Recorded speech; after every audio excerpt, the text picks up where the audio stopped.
So I was gonna say something funny or whatever, like I usually do at the beginning of these videos, but I just watched The Promise, and now I'm just really, really, like, aggressively depressed.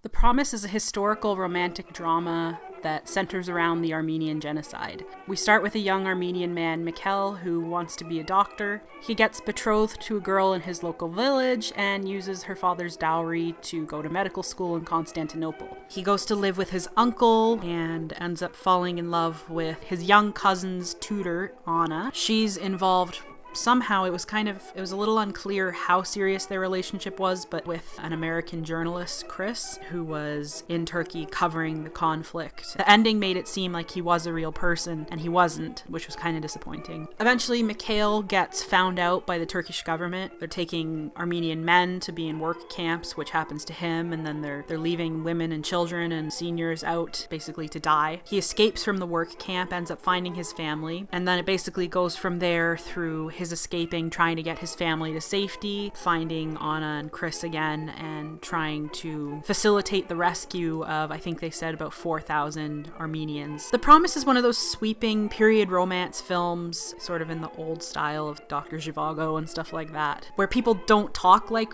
real people. Love means never having to say you're sorry.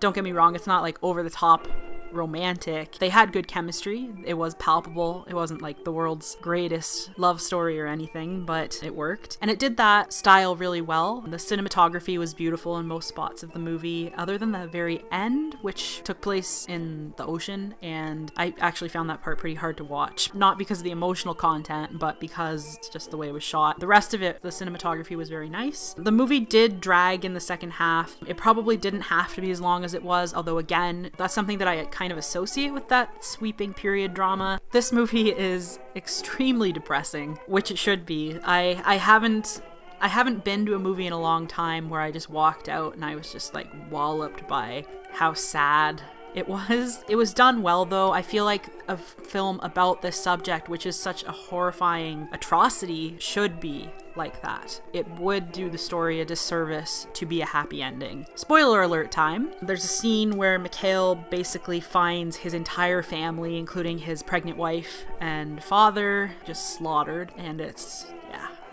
wow.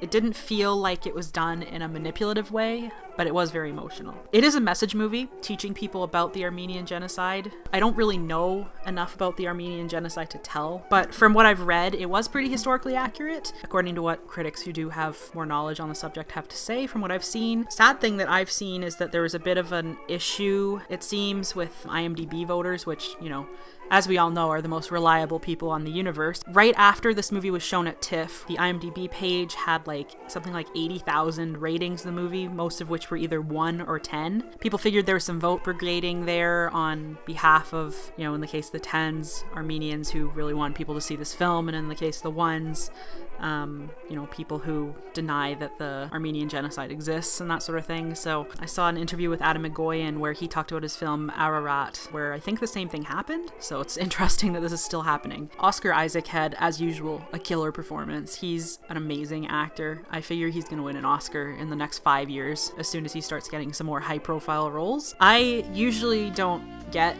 the internet's boyfriends, but he was the internet's boyfriend after The Force Awakens came out. I get it. Christian Bale was his role didn't have a whole lot to it, but he had a strong performance too, as he usually does. I didn't really understand the point of the love triangle, why it was really worked into a love triangle. It really didn't need to be. The director of this film is Terry George, who also did Hotel Rwanda, which is a fantastic film. Some people don't like it when directors do message films or whatever, but I find that he's really good at doing these sort of films and giving them humanity at the same time, rather than them hitting you over the face with the message. You know, it wasn't as good as other stuff he's done, like Hotel Rwanda, and, you know, he wrote the script for In the Name of the Father and stuff like that, but it still worked. It was still quite touching. I'm gonna give The Promise 3.5 stars. I would say it is worth your while. It definitely made me interested in the subject. As somebody who is sort of into history and that sort of thing, I like it when historical films are more than just another World War II movie or another American president movie movie or something, like